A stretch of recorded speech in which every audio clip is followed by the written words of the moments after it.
in from Bangladesh. Now, we're learning that Bangladesh has imposed restrictions on journalists. Journalists' entry to Secretariat has been restricted, and their accreditation cards have also been cancelled.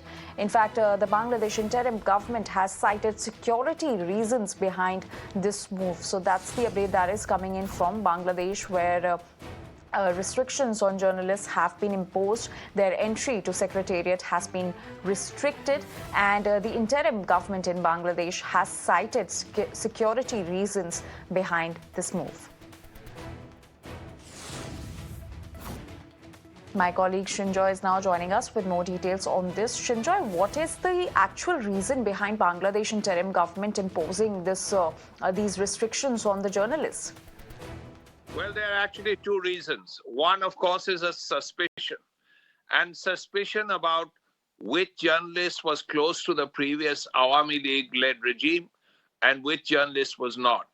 They need to find that out and decide that these are our journalists and these were their journalists. That's really one. Secondly, it's really part of an effort to whitewash the previous regime, to basically say that we have nothing to do with the previous regime.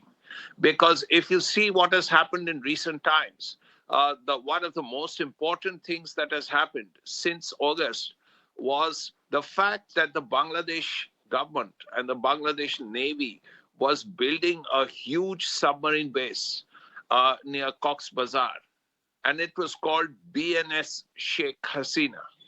One of the first things that this government did was rename it. So it's no longer called BNS Sheikh Hasina. Now, this is a way of whitewashing of ensuring that the previous government has the memory of the previous government is going to be washed out. Secondly, if you see what the Dhaka University has done, it has overturned a decision taken many years ago when Sheikh Hasina was prime minister of not having scientific, research-based, educational, sporting ties with any Pakistani institution. Now, suddenly, last month, Dhaka University decides that, yes, we will have ties with Pakistani universities. So all this clearly shows that this government wants to do things that the other government never did. This government wants a different path as far as governance is concerned. And that path has to be completely different from what China government's decisions were.